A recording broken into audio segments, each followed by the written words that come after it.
नमस्कार। आप देख रहे हैं स्पेशल कवरेज न्यूज। मैं हूं आपके साथ शिव कुमार। मेरे साथ हैं वरिष्ठ पत्रकार आदरणीय राकेश पाठक सर। सर का बहुत बहुत स्वागत, बहुत बहुत अभिनंदन। राहुल गांधी का पुणे में जो प्रोग्राम हुआ और उसमें उमड़ी जो आधी आबादी की भीड़, पहले मोदी शाह की नींद उड़ी थी, अब फडणवीस की भी उड़ गई। इस भीड़ ने एक नया जोश पैदा कर दिया और ये जोश यदि वोट में तब्दील हुआ तो भाजपा का वही हश्र होगा जो 2014 में कांग्रेस का हुआ। 2014 में कांग्रेस का भ्रष्टाचार और युवाओं की नाराजगी कांग्रेस को गर्त में ले गई। सेम वही सिचुएशन, सेम वही पोजीशन, उसी तरीके का आकार प्रारूप बनता चला जा।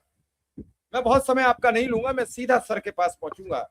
सर, आज एक नया मील का पत्थर बना ये प्रोग्राम, जिसमें आपने देखा छात्राओं का जोश। अभी तक तो छात्रों का देखते रहे, हम देखते रहे हैं कि पुरुषों की, लेकिन आज महिलाओं ने, बच्चियों ने बढ़ चढ़कर हिस्सा लिया। देखिए शिव कुमार जी, कम से कम मेरी याददाश्त में नहीं है, 4 दशक की करीब करीब पत्रकारिता मेरी होने जा रही है कि भारत के किसी भी राजनेता ने देश की, समाज की आधी आबादी से इस तरह सीधे संवाद किया हो। और उसमें से भी संवाद ऐसा वैसा नहीं है, वो उस आधी आबादी की आजादी, उसकी मुक्ति का आह्वान कर रहे हैं। राहुल गांधी के पूरे कार्यक्रम की जो थीम थी वो थी बंधनों को तोड़ने की। ब्रेक द केज, तोड़ो पिंजरा।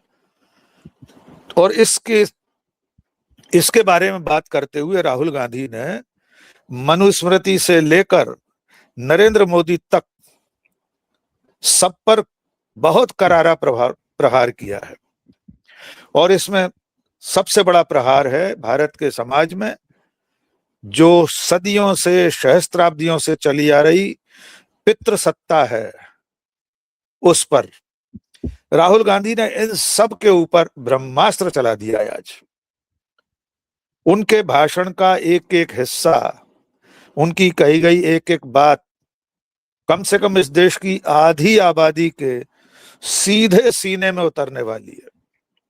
वैसे तो बहुत बड़ी संख्या में पुरुष भी होंगे जो राहुल की बातों से सहमत होंगे, भले वे पितृसत्ता की मानसिकता में पले बड़े लोग हैं। और हम जानते हैं कि दुनिया में हमारा समाज बहुत ही ज्यादा पितृसत्तात्मक सोच वाला है।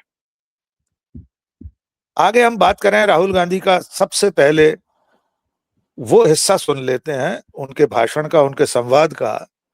भाषण कहना उचित नहीं है, संवाद कर रहे थे, सीधे बातचीत कर रहे थे। मंच पर बहुत सारी छात्राओं ने, युवतियों ने अपनी बात कही, अपनी पीड़ा साझा की। राहुल गांधी ने उन्हें हौसला दिया। ये जो बात थी उनकी, ब्रेक द केज, पिंजरा तोड़ो, पहले इसे सुन लेते हैं, फिर आगे बातचीत करेंगे। Idea behind this evening is, as is written over there, break the cage.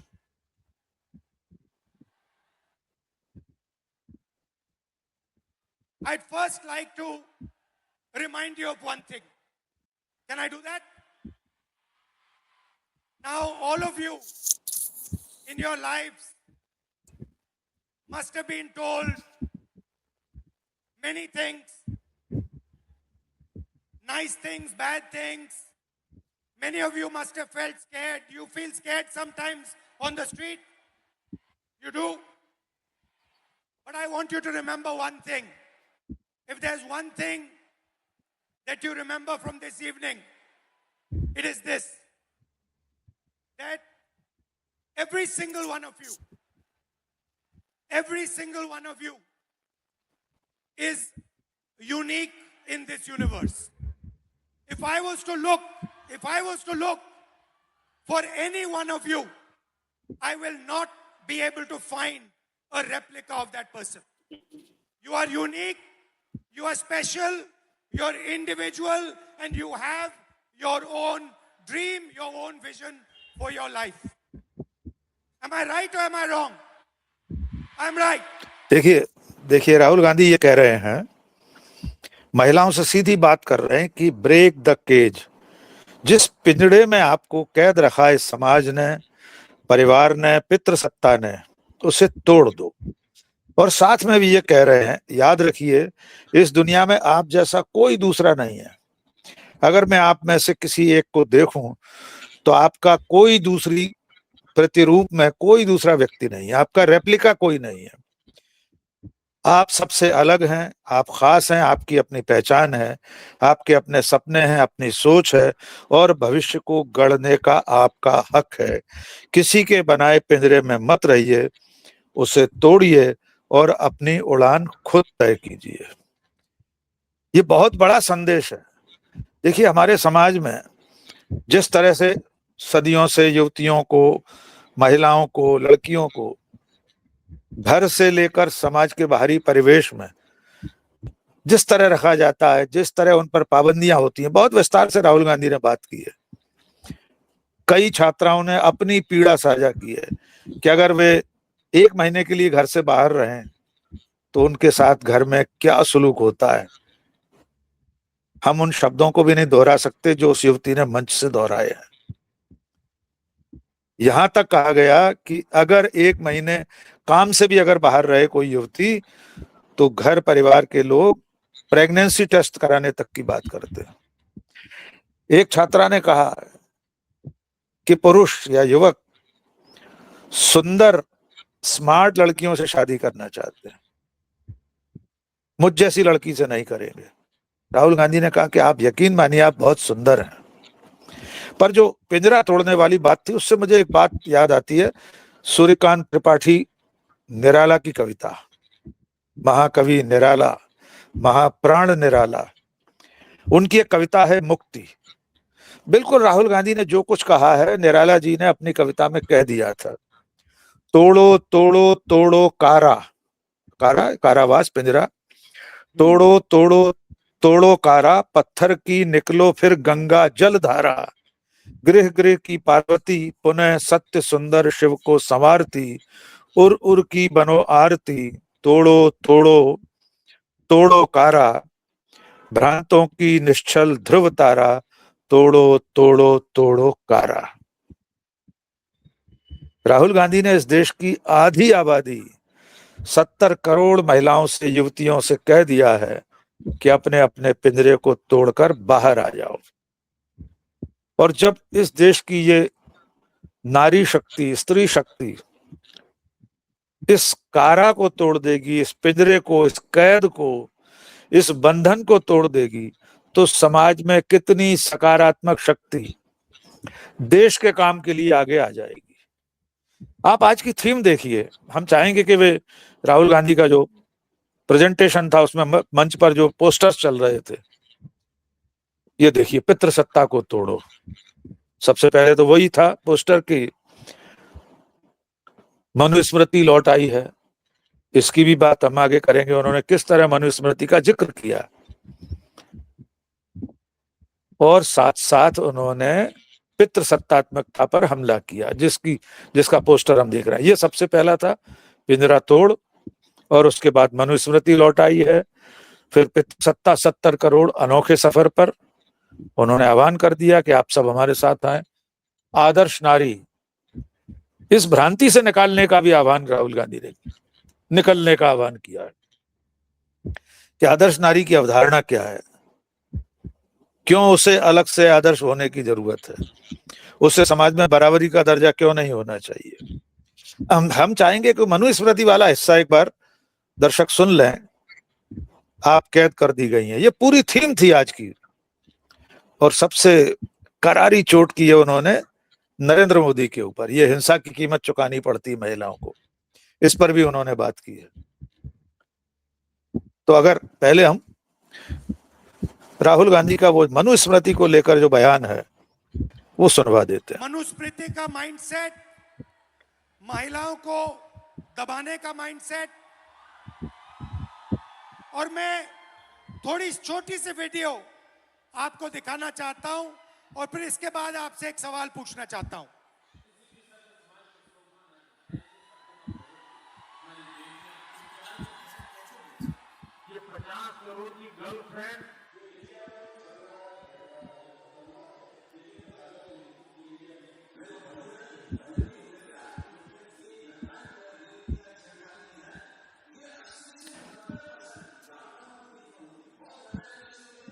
देखिए, नरेंद्र मोदी के भाषणों की 2 कतरनें राहुल गांधी ने मंच से दिखा दी। बहुत बड़ी संख्या में हजारों युवतियों, छात्र छात्राओं के बीच नरेंद्र मोदी का यह बयान, 50 करोड़ की गर्लफ्रेंड, दीदी ओ दीदी। आप सोचिए ये कितनी गहरी मार है। जो लोग संदीप दीक्षित के आधे से वाक्य, जिसमें सीधे कोई आक्षेप नहीं था तो किसी, मेरा सवाल है जी, और आपसे सवाल है कि जंतर मंतर में गालियां लड़कों ने भी दी और लड़कियों ने भी दी, बट प्रधानमंत्री कह रहे हैं कि गाली देना कल्चरल शॉक लगा हमें क्योंकि लड़कियों ने गाली दी। लड़के गाली दे तो कोई प्रॉब्लम नहीं है, उनके लिए अलाउड है। बहुत बड़ी बात कही। अगर लड़की गाली दे तो कल्चरल शॉक है, शोभा नहीं देता। मोहन भागवत जी कहते हैं कि इंडिया में रेप होता है और भारत में रेप नहीं होता है। खट्टर जी कहते हैं कि 80% रेप महिला के कारण होते हैं। तो ये एक माइंडसेट है और ये इस माइंडसेट से लड़ाई चल रही है। माइंडसेट क्या है कि लड़की की एक जगह है, वो पिंजरे में बंद होनी चाहिए, उसका कंट्रोल रहना चाहिए, उसको काम नहीं करना चाहिए और लड़कों को फुल फ्रीडम मिलनी चाहिए। वो जो भी करना चाहे करें, गाली देनी है गाली दे, काम करना है काम करें। ऐसा हिंदुस्तान हम नहीं चाहते। देखिए ये हम कितनी गहरी मार की है राहुल गांधी ने।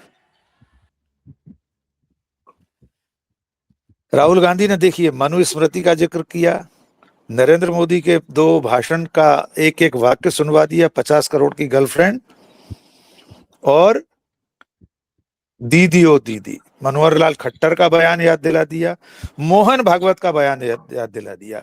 इंडिया और भारत के नाम पर वे जो विभाजनकारी बातें करते हैं, क्योंकि इंडिया यानी आधुनिक जो शहरी समाज है, अंग्रेजी बोलने वाले लोग हैं, वहां रेप होते हैं, भारत में रेप नहीं होते।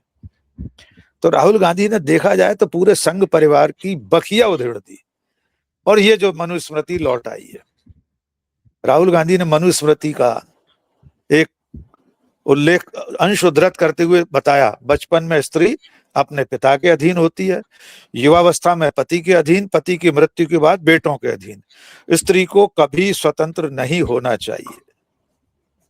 ये राहुल गांधी अपने मन से नहीं कह रहे हैं शिव कुमार जी, मनुस्मृति में लिखा है और राहुल गांधी कह रहे हैं ये बेहद शर्मनाक है, ऐसे शब्द कभी नहीं कहे जाने चाहिए। उन्होंने कहा कि महिलाएं किसी की नहीं होती बल्कि सिर्फ अपनी होती हैं, उनकी अपनी एक पहचान है, वे किसी की माँ है, बेटी है, पत्नी है, बहन है, इसमें मुझे कोई आपत्ति नहीं है, लेकिन वे किसी के अधीन नहीं है, इसलिए वे पिंजरा तोड़ने की बात कर रहे हैं। किस तरह कैद की जाती हैं और समाज में कितना अन्याय अत्याचार हो रहा है उसका भी जिक्र किया राहुल गांधी, आंकड़ों के साथ बात कर रहे हैं। उन्होंने कहा महिलाओं के प्रति असम्मान के हमारे देश में कई तरीके हैं, जैसे उन्होंने कहा समाज में शर्म के कारण सेक्सुअल वायलेंस के 99% मामले रिपोर्ट ही नहीं होते। यौन हिंसा जो होती है महिलाओं पर, उसमें से 99% मामले रिपोर्ट की स्टेज तक नहीं पहुंचते। यह भी एक तरह से महिलाओं का असम्मान है, उनका दमन है। काम करने के लिए 84% महिलाओं को घर से परमिशन लेनी पड़ती है। काम में पुरुषों के मुकाबले महिलाओं को 25% कम सैलरी मिलती है और आसानी से प्रमोशन नहीं मिलता है। अब आप बताइए कि महिलाओं की जिंदगी से जुड़ा हुआ एक भी सवाल है जो राहुल गांधी ने छोड़ दिया हो? बिल्कुल। एक भी ऐसा मुद्दा है जिस पर उन्होंने बात नहीं की? और सबसे गंभीर बात यह है कि बीजेपी और आरएसएस, जिनका मूल विचार मनुस्मृति पर आधारित है, मोहन भागवत तो कह चुके हैं कि औरत का काम पति को खुश रखना है, उसका काम चौके चूल्हे तक सीमित रहना है, कह चुके हैं। नहीं, 2013 में उन्होंने एक बयान दिया था, तुम मेरा घर संभालो, मुझे सुख हाँ, दो। वही। अभी कॉन्ट्रैक्ट ये पूर्ति नहीं कर सकती है तो उसको छोड़ दो, मरने दो उसे, क्योंकि वो मानव नहीं है, वो एक जीता जागता एक शरीर नहीं है। औरत की वैल्यू क्या है? यही तो राहुल गांधी रेखांकित कर रहे हैं कि मनुस्मृति और उसके विचार पर चलने वाले संगठन, राष्ट्रीय स्वयंसेवक संघ, भारतीय जनता पार्टी, विश्व हिंदू परिषद, बजरंग दल, उनकी पूरी विचारधारा, उनका पूरा वैचारिक कुनबा स्त्री को बराबर का मनुष्य भी नहीं मानते। इसीलिए राहुल गांधी महिलाओं से अपील कर रहे हैं कि इस पिंजरे को तोड़ो, अपने हक की आवाज बनो, अपनी लड़ाई लड़ो। आप स्पेशल हैं, आप किसी के अधीन नहीं है, कोई आपका मालिक नहीं है, आपकी अपनी एक स्वतंत्र सत्ता है, आपके अपने सपने हैं, उन्हें पूरा करो। लेकिन इस पूरे कार्यक्रम में देखिए 2-3 बातें और करना जरूरी है। भारतीय जनता पार्टी और महाराष्ट्र की सरकार ने, देवेंद्र फडणवीस ने इस आयोजन को रोकने के लिए क्या कुछ नहीं किया। पुणे के पुलिस कमिश्नरेट, पुलिस आयुक्त के पूरे कार्य क्षेत्र में ऐसी धारा 144 लगा दी गई, अब तो धारा बदल गई है भारतीय न्याय संहिता में, लेकिन वो निषेधाज्ञा लागू कर दी गई जिसमें 5 या 5 से अधिक व्यक्ति खड़े नहीं हो सकते, कोई आयोजन नहीं कर सकते, धरना नहीं दे सकते, प्रदर्शन नहीं कर सकते, सभा संगोष्ठी नहीं कर सकते। फिर उसके बाद जब राहुल गांधी और कांग्रेस ने कह दिया कि आप कितनी भी पाबंदी लगा दीजिए, कर्फ्यू जैसा हाल कर दीजिए, तब भी राहुल गांधी आएंगे और बात करेंगे। हमें फिर वही कहावत फिर से दोहराना पड़ेगी, प्याज भी खाए और पादुकाएं भी खाएं। पादुकाओं का हिंदी अनुवाद दर्शक शुद्ध हिंदी वाला और कर लेंगे। कब से हो रहा है ये? जयपुर, देहरादून, प्रयागराज, दिल्ली, प्रधानमंत्री आवास के सामने, कल संसद मार्ग थाने में, अभी तो 24 घंटे नहीं हुए प्याज और पादुकाएं खाए हुए। एफआईआर दर्ज करने में कितनी आनाकानी कर रही थी सरकार। जेपी नड्डा, स्मृति ईरानी, रविशंकर प्रसाद कानून झाड़ रहे थे कि राहुल गांधी सिर्फ खबरों में रहने के लिए, सुर्खियों में रहने के लिए ये नौटंकी कर रहे हैं।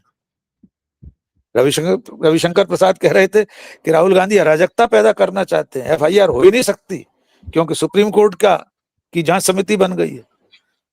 फिर 6:30 पौने 7 बजे एफआईआर हुई कैसे? मुंह पे कालिक घुस गई। इस मुंह पर कालिक या वही जूते और पादुकाएं दोनों एक साथ खाए। आज फिर पुणे में खा लिए। मुझे अब तक ये समझ में नहीं आ रहा कि नरेंद्र मोदी और अमित शाह के सलाहकार कौन है। क्या इन्होंने अपने बुद्धि विवेक का इस्तेमाल करना बिल्कुल बंद कर दिया है? क्यों नेता प्रतिपक्ष को हर मुद्दे पर, हर मौके पर रोकने की कोशिश कर रहे हैं? और अगर आप रोक पाए तो बहुत अच्छी बात है ना। आप सब कुछ करके राहुल गांधी के किसी भी कार्यक्रम को नहीं रोक पा रहे। और एक मजेदार बात यह है कि आज के पूरे कार्यक्रम पर वो माइक्रोस्कोप लगाए सब लोग बैठे थे। हम और आप भी नजर रखे थे कि राहुल गांधी कोई गलती करें, कोई ऐसा वाक्य विन्यास उनका गड़बड़ा जाए, कोई शब्द गलत उच्चारित हो जाए। हम लोगों को भी नजर रखना पड़ती है ना कि अभी ट्रोल आर्मी व्हाट्सएप यूनिवर्सिटी काट पीट कर राहुल गांधी के बयान को चलाएगी, तो मालूम तो रहे कि असल में राहुल ने क्या बोला था।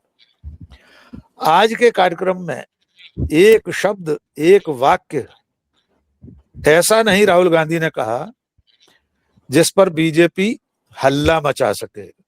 उनकी ट्रोल आर्मी, उनकी व्हाट्सएप यूनिवर्सिटी कुछ भी कहने की स्थिति में नहीं है। अब वो तो ये तो नहीं कह सकती कि हम मनुस्मृति के समर्थक हैं, हम चाहते हैं कि औरत घर में ही रहे। यद्यपि कहते तो यही है। जब मोहन भागवत ये कहते हैं कि 4 बच्चे पैदा करना चाहिए, वो भी औरत का अपमान है। किसने हक दिया कि अपनी मर्जी से आप थोप दो?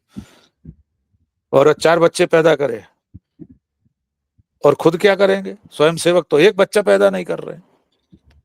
तो आज राहुल गांधी ने इस पूरे विचार परिवार के पितृसत्तात्मक सोच और नरेंद्र मोदी नाम के ब्रांड की हवा निकाल दी है। जी सर, क्या इस आज के प्रोग्राम के बाद आधी आबादी का सपोर्ट मिल गया, छात्रों का मिला हुआ है और 800 स्थानों पर अभी और होगा, तो अगर ये वोट में तब्दील हुआ, अगर शब्द है सर मेरा, जी तो एक तरीके का भूचाल आ जाएगा। देखिए, वोटों की गिनती तो अभी थोड़ी दूर है, उससे पहले 5 राज्यों में चुनाव है, लेकिन तब तक ये जो हजारों छात्राएं, 50,000, 1 लाख जितनी भी थी, 50,000 से तो ऊपर थी ऐसा दावा किया जा रहा है। हम संख्या पर न भी जाएं, अगर 50,000 ही मान लेते हैं, तो आप ये मानकर चलिए कि इसमें गुणा कर दीजिए कम से कम 100 का, फिर गुणा कर दीजिए 1,000 का। ये जो वर्बल पब्लिसिटी होती है, मौखिक प्रचार प्रसार होता है, ये जो परसेप्शन बनता है, इमेज बनती है, वो इतनी बड़ी होती है कि वो इस संख्या से आकलित नहीं की जा सकती।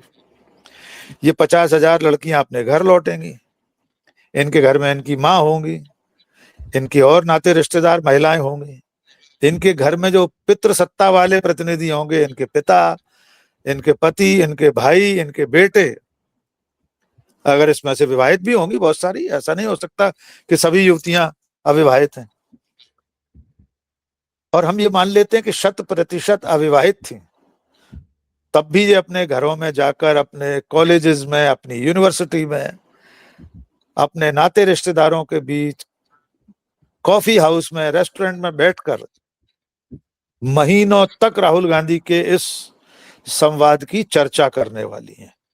तो ये जो गूंज है, जितनी पुणे में सुनाई दी है, उससे ज्यादा नरेंद्र मोदी और अमित शाह के दिमाग में यहां पर धमक की तरह गूंज रही होगी।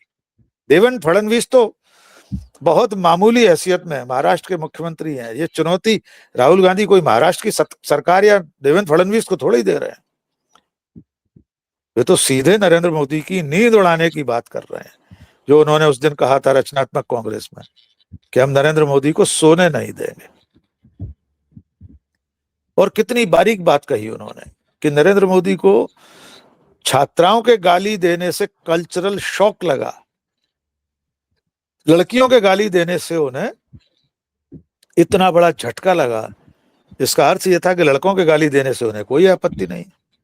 इसीलिए राहुल गांधी ने खुद नरेंद्र मोदी के वे आपत्तिजनक बयान सुनवा दिए कि गाली तो श्रीमान आप खुद दे रहे थे। एक दिवंगत महिला को 50 करोड़ की गर्लफ्रेंड कहना कितना शर्मनाक, कितना अपमानजनक है, ये सोचकर ही मन दुखी हो जाता है कि देश का प्रधानमंत्री एक महिला के लिए ऐसे शब्दों का इस्तेमाल कर सकता है। तो राहुल गांधी ने उन सभी बारीक कोनों पर तीर चलाए हैं। कोई ऐसा विषय नहीं छोड़ा जो महिलाओं से संबंधित हो, छात्राओं से संबंधित हो, जैसे उन्होंने रेखांकित न किया। और दूसरी बात, उन्होंने अपनी और अपनी पार्टी की रीति नीति भी स्पष्ट कर दी है। अगर वे कभी सत्ता में आए तो महिलाओं को किस तरह समाज में और सरकार में भागीदारी मिलेगी, उसकी आजादी के लिए सरकार और क्या क्या करेगी, एक तरह से इसका एक ब्लूप्रिंट राहुल गांधी ने आज पेश कर दिया है। जी शिव कुमार। तो सर, क्या अब अगले प्रोग्राम तक मोदी फिर रोकने का प्रयास करेंगे? मैंने अब तक 4 प्रोग्राम हुए, कोटा का प्रोग्राम हुआ, भाजपा ने रोक के प्रचार जमकर करा देती है अब राहुल गांधी के प्रोग्राम का। फिर कोटा, फिर देहरादून हुआ, उसको भी रोका, जमकर प्रचार प्रसार हुआ। फिर इलाहाबाद हुआ, यानी प्रयागराज, फिर जमकर प्रचार हुआ। इस बार पुणे में कर्फ्यू लगा दिया। उन्होंने कहा अगर हम परमिशन रद्द करते हैं तो ज्यादा बेइज्जती होती है, चलो कर्फ्यू लगा देते हैं। कर्फ्यू के बाद भीड़ बड़ी तादाद में उमड़ी। तो क्या सर अगला प्रोग्राम होगा तो यही हश्र करेंगे या फिर कुछ और रणनीति बदलेंगे? देखिए, नरेंद्र मोदी और अमित शाह को सूझ ही नहीं रहा है कि कौन सी रणनीति अपनाएं, क्योंकि उनके पास राजनीतिक तौर तरीके नहीं है। वे जिस तरह के हथकंडे अपनाते हैं वो राजनीति नहीं है। विपक्ष के नेता को सभा संगोष्ठी करने से रोकना राजनीतिक तौर तरीका नहीं है, ये तानाशाही तरीका है। ये मनमर्जी, मन माफिक, जबरिया अपने फैसले लादने का सरकार का तौर तरीका है। चूंकि नरेंद्र मोदी और अमित शाह पिछले 12 सालों से एक छत्र राज कर रहे थे, उन्हें ऐसा लग रहा था कि हम कुछ भी करें, सही गलत सब कामयाब होना है। लेकिन 2024 के बाद वे भूल गए कि अब जिस बिसात पर वे बाजी खेल रहे हैं उसके असली पासे अब राहुल गांधी के हाथ में है। राहुल गांधी ऐसे मुट्ठी में पासे हिलाते हैं और जब बिसात पर फेंकते हैं तो उसकी तोड़ नहीं दिखाई दी। हर बार वो छह का पासा सामने आ जा रहा है। वो होता है ना, पासा फेंक के खेलते हैं। क्या जो 64 फेंकी है इस बार और 6 ऊपर आई है तो वंदे मातरम की 6 उल्टी हो गई? वंदे मातरम की तो इतनी उल्टी हो गई शिव कुमार जी कि संभाले नहीं संभल रही है। अभी आपने देखा होगा विंग कमांडर अनुमा आचार्य ने पूरे पैनल को खड़े होकर वंदे मातरम सुनने के लिए बाध्य कर दिया और खुद धारा प्रवाह सस्वर सुर लय ताल के साथ पूरा वंदे मातरम सुना दिया। और हम शुरू से कहते आ रहे हैं, देखिए पिछले इस वाले नरेंद्र मोदी के कार्यकाल में उनका हर दांव उल्टा पड़ रहा है। वंदे मातरम पर उन्होंने देशभक्ति का राग अलापा, राष्ट्रवाद की बात कही तो पूरा इतिहास सामने आ गया कि सन 1937 से कांग्रेस के सम्मेलनों में वंदे मातरम गाया जा रहा है।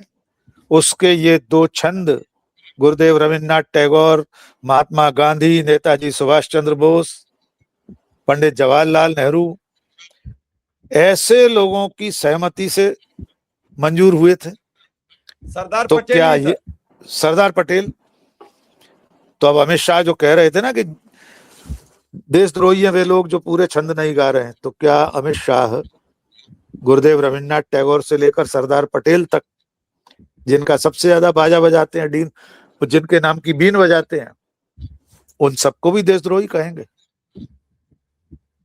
है हिम्मत तो एक बार कहकर दिखा दें। वंदे मातरम को लेकर इतनी चीजें सामने आ रही हैं। इतिहासकारों ने वंदे मातरम आनंद मठ उपन्यास जिसमें वो शामिल है उसकी पूरी जिल्द खोल कर रख दी है कि वो उपन्यास तो पूरी तरह से हिंदू राष्ट्र की कल्पना में।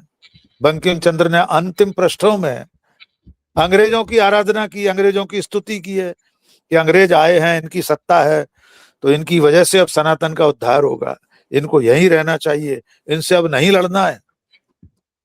प्रोफेसर शम्सुल इस्लाम से हमने बातचीत की है, कल सुबह हमारे दर्शक उसे देखेंगे। तो आप अंदाज जी सर, यहाँ एक टिप्पणी आपको जोड़ेंगे। आपको याद होगा जब ऑपरेशन सिंदूर चला तो बीजेपी ने कहा कि हमारे कार्यकर्ता घर घर सिंदूर पहुंचाएंगे। बिल्कुल, वो उसकी 3 दिन में हवा निकल गई। तो क्या वंदे मातरम का हश्र वही होगा? मैं सर जोड़ी है टिप्पणी, याद आ गई तो। बिल्कुल सही याद आ गई। देखिए वही मैं आपसे कह रहा हूं कि इस बार के इस तीसरे कार्यकाल में वे अपने तरकश में से जो भी तीर निकालते हैं, प्रत्यंचा पर चढ़ाते हैं, वो तीर सामने से टकराकर लौटकर उनके सीने में लग रहा है। घर घर सिंदूर बांटने चले थे, इस देश की महिलाओं ने पूछ लिया कि बीजेपी और आरएसएस का कार्यकर्ता कौन होता है? मेरी देहरी पर सिंदूर लेकर आने वाला। मैं अपने पति के हाथों दिए गए सिंदूर के सिवा किसी के हाथ का दिया सिंदूर नहीं अपनी मांग में भरूंगी। तुम होते कौन हो? उल्टे पैर वापस लौटना पड़ा, खंडन करना पड़ा पार्टी अध्यक्ष को कि हमारा ऐसा कोई कार्यक्रम था ही नहीं, जबकि उसकी पूरी तैयारी हो गई थी। उसके बैनर पोस्टर छपना शुरू हो चुके थे, उसके लिए प्रभारियों की नियुक्ति हो चुकी थी। और जब देखा कि घरों की चौखट से मार भगाए जाएंगे तो कह दिया कि हमारा सिंदूर बांटने का कोई कार्यक्रम नहीं था। वंदे मातरम पर भी वही नौबत आ रही है कि जब ये वंदे मातरम की बात करेंगे तो अब लोग कहेंगे कृपा करके आप सुना दीजिए पहले पूरे 6 चरण। देख रहे हैं बीजेपी के प्रवक्ताओं का क्या हाल हो रहा है टेलीविजन चैनलों पर। एक भी उनका प्रवक्ता, एक भी नेता, मंत्री, विधायक, सांसद, कोई पूरा वंदे मातरम नहीं सुना सकता। नरेंद्र मोदी पढ़ के सुना दें बिना टेलीप्रॉम्प्टर के। पढ़ के क्यों, बिना टेलीप्रॉम्प्टर के नरेंद्र मोदी और अमित शाह सुना दें वंदे मातरम पूरा। सर उन्होंने तो उस तो दिन संसद में भी नहीं गाया जब वो चुप खड़े रहे। अमित शाह तब भी बोल रहे थे, वो तो बिल्कुल सूम दूम खड़े थे, जैसे कब यहाँ से हमसे कहा जाए होंठ कि भी तुम नहीं निकल हिलाए, जाओ। होंठ भी नहीं हिलाए उन्होंने। और उससे भी बड़ी बात, जिस दिन ये बिल लाया गया था उस दिन भी अमित शाह संसद में नहीं थे। अगर आप इतने ही बड़े वंदे मातरम के हितैषी थे तो बिल आपके राज्य मंत्री ने क्यों पेश किया? खुद अमित शाह ने क्यों नहीं पेश किया? प्रधानमंत्री क्यों मौजूद नहीं थे उस दिन बिल रखते समय? वंदे मातरम के बिल की ही बात कर रहे हैं। अगर आप उसके इतने ही ज्यादा समर्थक हैं तो वंदे मातरम पर भी बीजेपी का पाखंड पूरी तरह खुलकर बिखर चुका है। गली गली बच्चा बच्चा जान चुका है कि वंदे मातरम के नाम पर ये राम मंदिर की चंदा चोरी छुपाना चाहते हैं, पैलेट गन के मुद्दे को ठंडा करना चाहते हैं। लेकिन राहुल गांधी मुद्दों की लड़ाई लड़ रहे हैं। राहुल गांधी एक तरह से हठ योगी बन गए। इसलिए आज का ये आयोजन आने वाले आयोजनों के लिए भी एक खतरे की घंटी है मोदी शाह के लिए। अगर आप जो पूछ रहे थे कि अभी 800 जगह कांग्रेस कार्यक्रम करने वाली है, राहुल गांधी सब जगह नहीं जाएंगे। वे अगर 8 जगह भी गए, 8 शहरों में भी राहुल गांधी ने इस तरह का संवाद किया, तो आप समझिए नरेंद्र मोदी की सरकार की जो उल्टी गिनती शुरू हुई है वो और तेजी से बढ़ेगी और वे गिरते चले जाएंगे सीढ़ी दर सीढ़ी। जी चलिए सर, आपने बड़ी महत्वपूर्ण दर्शकों को जानकारी दी है और बड़ी डिटेल में बातें बताई हैं, कैसे आदि आबादी को मिसगाइड किया गया है, कैसे धोखा दिया गया है, कैसे आदि आबादी की बात नहीं करते, और जब वोट का नंबर आता है तो कभी लाड़की बहना, कभी लाडली बहना, कभी जीविका दीदी, कोई एक नई योजना लेके आ जाते हैं। यानी एक महिला वोट की कीमत 10,000 रुपया, 2,500 रुपया, 1,500 रुपया, 2,500 रुपया, इतनी वैल्यू है। और इसको लेकर 50,000 उत्तर प्रदेश में 50,000। हाँ, महाराष्ट्र के तो एक विधायक ने कही दी थी कि महिलाओं की कीमत यहाँ 2-2,500 रुपया है चुनाव के बाद। ऐसे इतना अपमानित करने के बाद क्या हमारी परिवार की ये सभी बहनें चाहेंगी कि बीजेपी की सरकार बने? ये सवाल मैं दर्शकों पर छोड़ता हूं, हमें हाँ ना में जवाब जरूर दें। सर आपका बहुत बहुत आभार, आपने समय दिया, धन्यवाद।